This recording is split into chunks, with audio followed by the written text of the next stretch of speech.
It began with silence, an uneasy kind of silence that always follows victory. May 1945.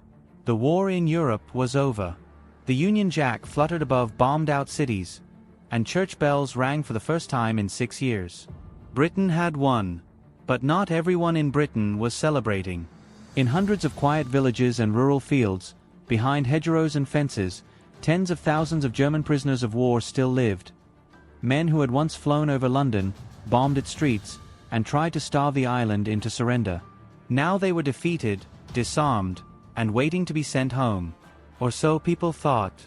What few knew was that some of these men, enemy soldiers, were being hidden. Not by the Nazis. By the British themselves. There were farmers who refused to hand them over. Women who smuggled food to them. Whole families who whispered, "Stay here until it's safe." Safe from whom? From their own countrymen. As Germany collapsed and news of the concentration camps reached the world, anger ignited across Britain. There were revenge attacks, stones thrown through POW camp fences, mobs shouting for blood, fires lit near the barbed wire. In one night near Norfolk, 3 German prisoners were cornered and beaten so severely that only one survived. Similar scenes unfolded across the country, unreported, unspoken. And yet, amid that rage, something strange happened. Ordinary British civilians began hiding the very men they were told to hate. Men who just months earlier had been the enemy were suddenly being sheltered, protected, even forgiven.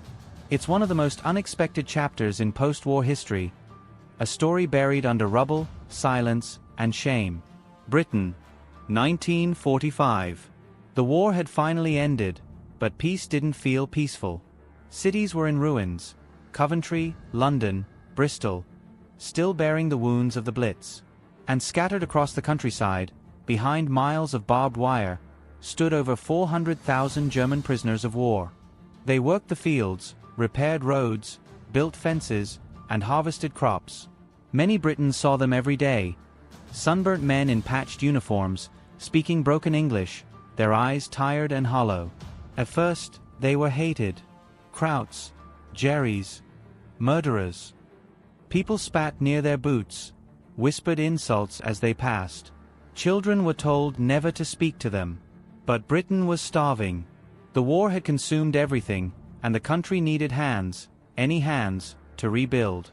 So, German POWs were sent out to help. They milked cows, dug trenches, fixed barns. In villages like Shropshire, Yorkshire, and Suffolk, locals found themselves working side by side with the very men who had once bombed their cities. That's where the story begins to change. One farmer, Thomas Burkett, later recalled how a young German named Ernst asked to help repair his barn roof. "I wanted to say no," Thomas said years later. "But he looked at me the way my own boy once did, just wanting to be useful." By the end of that summer, Ernst was eating at the same table as the Burketts. Across the country, such moments multiplied quietly. Prisoners began attending Sunday services. Some sang in village choirs.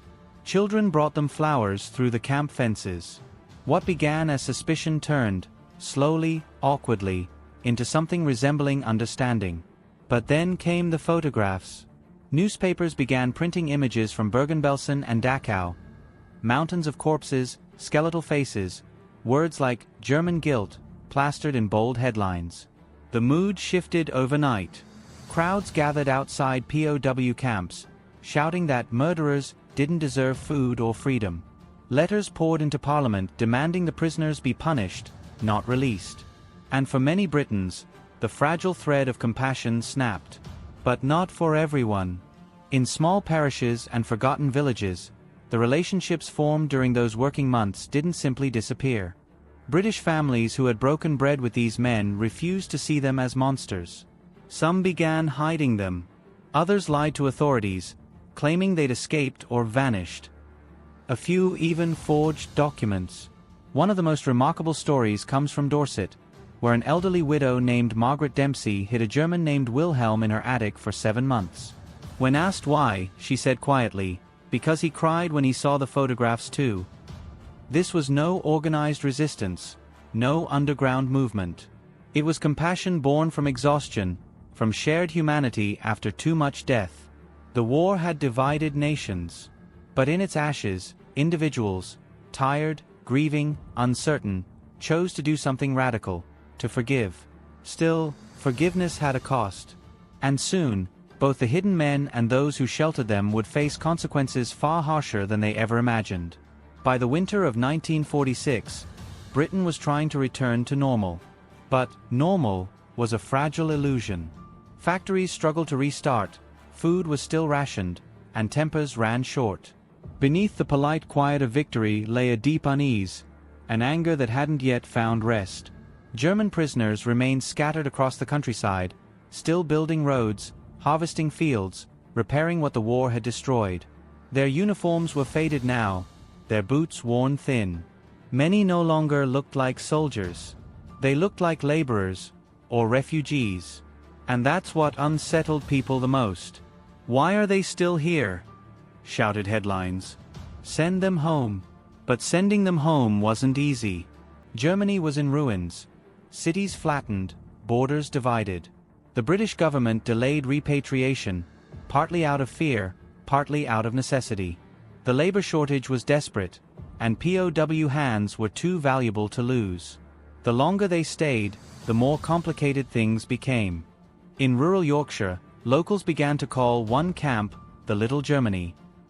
The prisoners built furniture, carved toys for village children, and even performed Christmas plays. To many villagers, they no longer seemed like enemies. They were just young men far from home. But to others, that idea was intolerable. Rumors began spreading that locals were fraternizing with the enemy, that women were visiting the camps at night, that German soldiers were being hidden in barns and attics. Some of it was true. Some of it wasn't. When the newspapers began publishing accusations of immoral conduct, the government took notice. Military police were ordered to make surprise inspections. Entire camps were searched, and any British civilian found inside without permission could be fined or arrested. It only fueled the defiance. In Norfolk, when authorities came to question a farmer named John Whitaker, they found 2 missing German laborers living in his stables. He admitted it without hesitation. "They worked for me all through harvest," he said. "They earned their bread the same way I did." He was fined, stripped of his government grain allowance, and nearly sent to prison. Across the country, similar stories unfolded. Some Germans had simply refused to return to the camps after their workdays. Some were warned that once repatriated, they'd be handed to Soviet authorities in the East, a near-certain death sentence. They begged their British employers to hide them. And some did. Those who helped faced real danger, not from law enforcement alone, but from their own neighbors. In Kent, a baker named Alice Morley was ostracized after feeding 2 German prisoners who escaped nearby. People stopped buying her bread. Children shouted, "Traitor," when she walked to church. In Cornwall, someone painted "Nazi lover" on a farmer's gate after a German laborer was spotted milking cows on his land. The country that had once endured the Blitz together was beginning to fracture, not by bombs, but by conscience. Meanwhile, inside the camps, the atmosphere turned tense and unpredictable. British guards didn't know which prisoners they could trust. Some men were cooperative, others bitter, most simply exhausted. Letters from home told of burned villages and lost families. A few men broke down completely, unable to reconcile the kindness they'd received from civilians with the hatred that still simmered outside. One evening in late 1946, near a small camp in Lincolnshire, a group of local youths gathered outside the fence shouting insults. When one prisoner shouted back in English, they hurled stones until his face bled. That same night, 4 German prisoners slipped away through the fields. By morning, only 3 were caught. The 4th, 21-year-old Hans Becker, was found weeks later, weak and starving, hiding in a hayloft on a dairy farm. The farmer's wife, Elsie, had been feeding him secretly. When the police took him away, she was heard saying, "He looked more like my own boy than my enemy." Stories like Hans's multiplied. They were never officially recorded, but whispers of the hidden Germans spread from village to village. Each tale was a mix of guilt, pity, and quiet rebellion. Even some clergymen joined the cause. A vicar in Sussex allowed 2 German prisoners to sleep in his church crypt for nearly a month, explaining later, "My duty was not to country, but to conscience." By 1947, the situation reached a breaking point. The British government began an official repatriation campaign.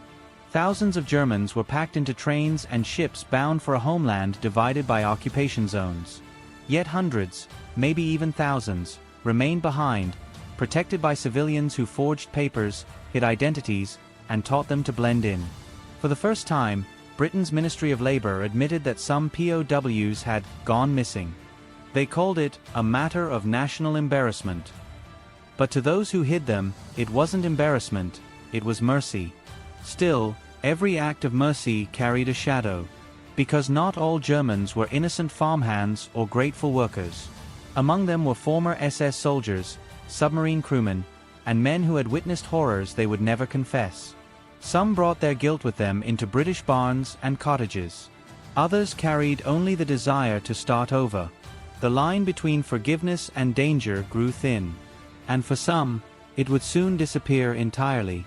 The year was 1947, and Britain was trying to draw a final line under the war. But in a dozen villages scattered across the countryside, the war was not over, it was only changing shape. In the fields and cottages where hidden Germans lived under false names, the tension had become unbearable.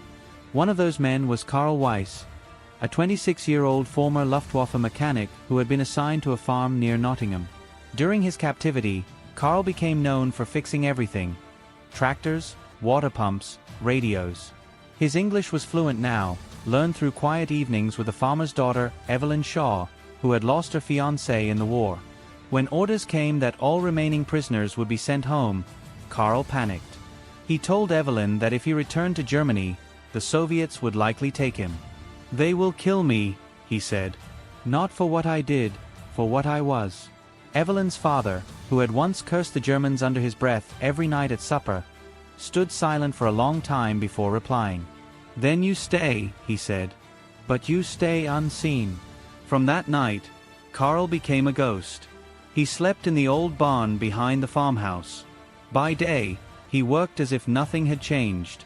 When government trucks came down the road to collect remaining POWs, he disappeared into the woods.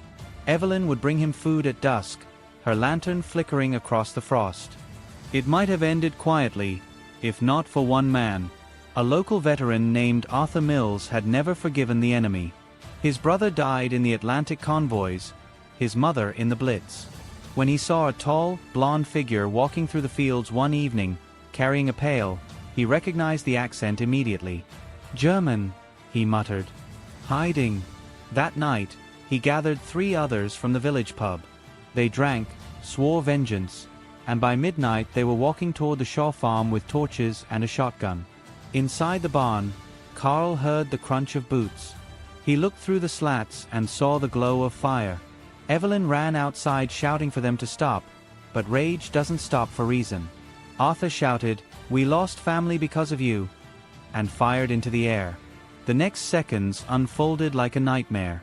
Karl emerged, hands raised, shouting that he meant no harm.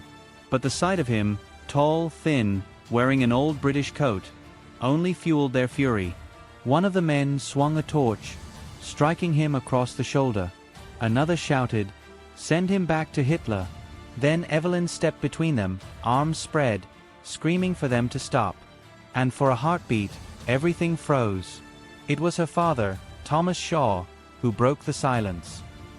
He walked out from the farmhouse with his shotgun leveled, not at Karl but at Arthur. "Enough," he said. "No more killing. Not here." Arthur lowered his torch slowly, the anger in his eyes giving way to disbelief. "You'd protect him? After what they did?" Thomas's voice trembled. "He's just a man trying to live. That's all any of us are now." The mob hesitated, torn between vengeance and shame. Finally, Arthur dropped his torch into the mud. Without a word, they turned and walked away into the dark.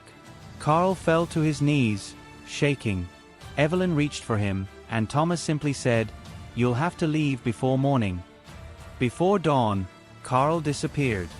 Some say he made it to Scotland, where fishermen smuggled him to Denmark. Others believe he stayed hidden in Britain, living under another name.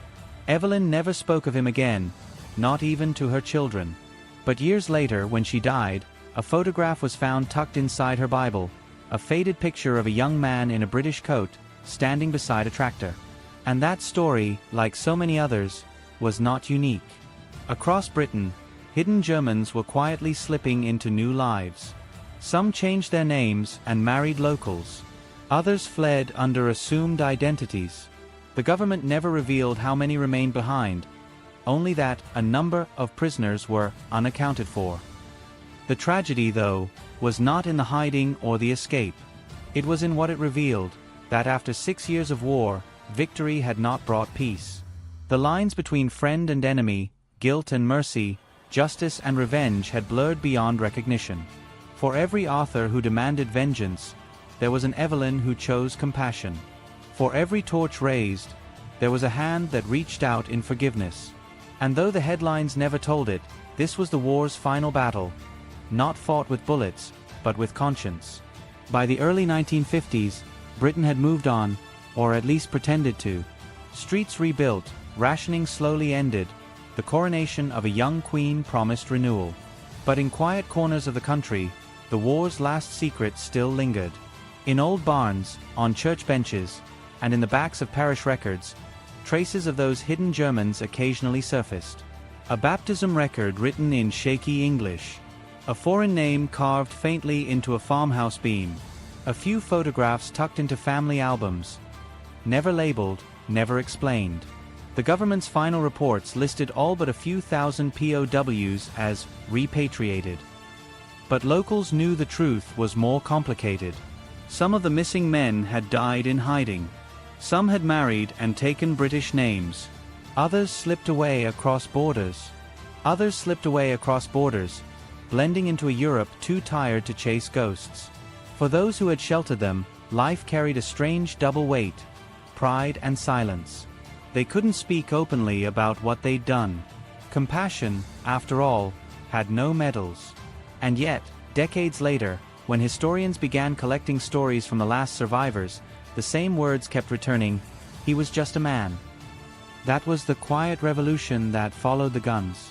In a world that had spent 6 years dividing humanity into us and them, a few people in the English countryside had chosen something different. They had chosen to see faces instead of flags.